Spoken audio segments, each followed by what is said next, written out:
Hello, hello. Welcome back.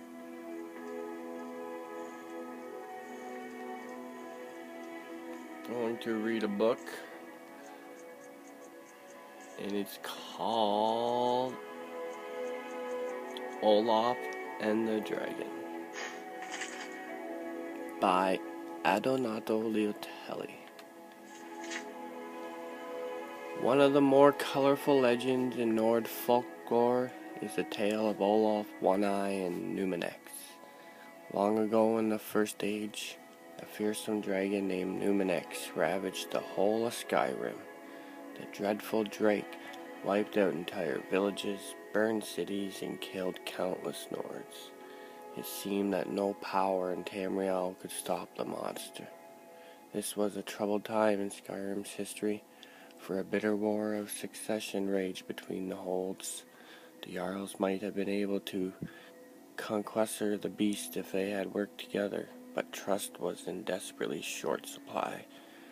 A skillful warrior named Olaf came forward and promised to defeat the beast.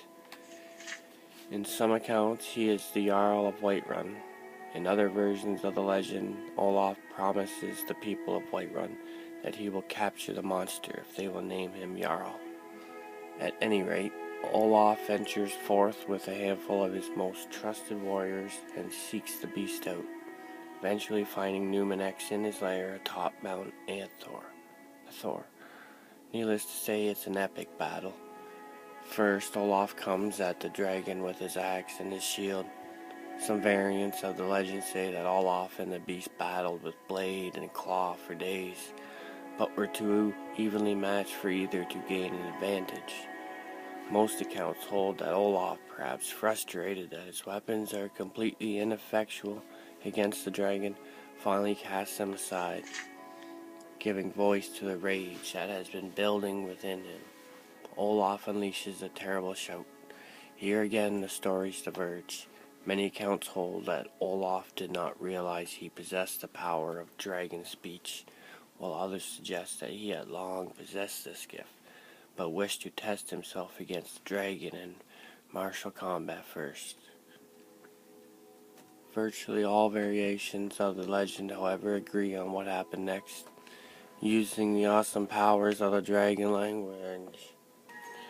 Virtually all variations of the legend, however, agree on what happened next. Using the awesome powers of the dragon language, Numinex and Olaf engage in an epic shouting duel atop Mount Thor. So forceful are their words, they are said to shatter the stone and split the sky. Finally, Numinex collapses from a combination of injury and sheer exhaustion. Somehow, and this detail is conspicuously absent in virtually every account, Olaf manages to convey the dragon all the way back to the capital city of Whiterun. The people of Whiterun are suitably impressed with Olaf's hostage. They build a huge stone holding cell at the rear of the palace, which they renamed Dragon's Reach. This enormous cell serves as Numinex's prison until his death. Olaf himself eventually becomes the High King of SKYRIM, putting an end to the War of Succession. Presumably his great deed made him the only leader upon whom all the people could agree, and so the land once again has peace. As a visitor to SKYRIM, I find this tale both fascinating and highly entertaining. It is one of the most celebrated legends of the Nords, and one can easily understand why. It's a story of surpassing heroism, in which a resourceful and worthy Nord does battle with a truly terrifying adversary and emerges victorious by yelling him into submission. The only way in which this could have been even more of a Nordic tale would be if Olaf beat Numinex in a drinking contest. The legend is not without its doubters, however.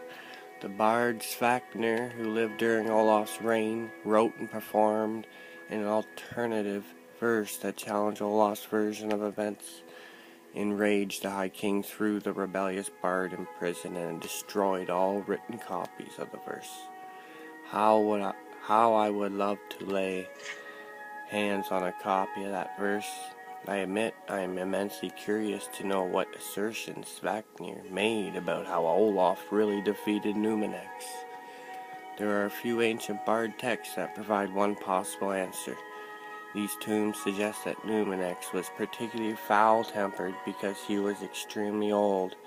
In these accounts, the dragon spends his final years terrorizing the countryside before flying off to the top of Mount Ethor to die in peace. When Olaf finds Numenex, the dragon is too weak to defend himself. Olaf and his men capture the beast without effort, but decide to take advantage of the situation by fabricating a heroic tale. It is worth noting that all of Olaf's warriors, who were said to witness the shout duel, went on to become wealthy leaders during Olaf's reign as High King. However, it is equally likely that Svaknir had some grudge against Olaf, and his scandalous verse was an attempt to damage the High King's reputation. Alas, we will never know. I leave you now, good reader, with this gentle reminder. A good historian must remain impartial and consider all points of view. Time has a way of distorting our record of events, so the closer you can get to the original sources, the better. Well, that's it for that book.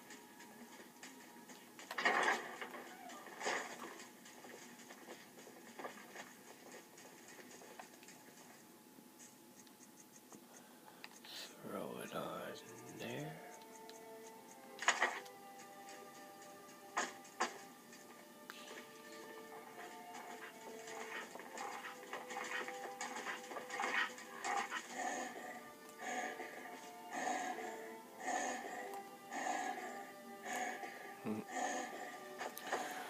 Well, today I will go to Galdus in Raven Rock and pick up the item. And that is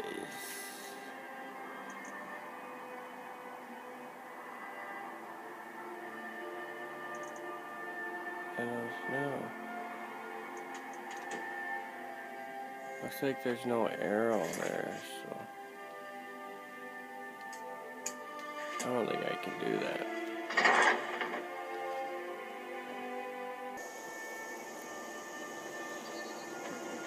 Honored to see you again, my friend. Yeah, you too.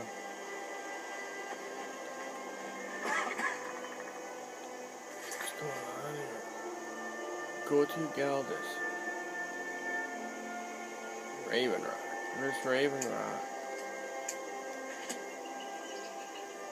I have no idea. So we won't be doing that. She might be dead.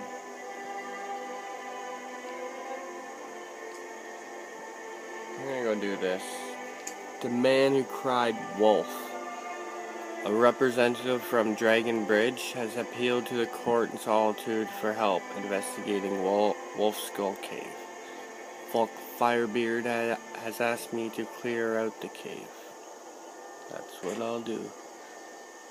And that is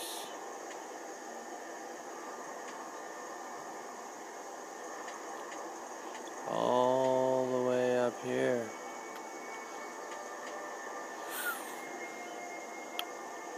So, might as well go to Dragon's Bridge. Ganja. Where do you want to go? Dragon's Bridge. Climb and back and we'll be off. Alright. I am your sword and your shield. Alright, you stay here and protect the house. You ever met one of them cats? Khajiit, I think they call themselves. I hear there's whole Loads of them.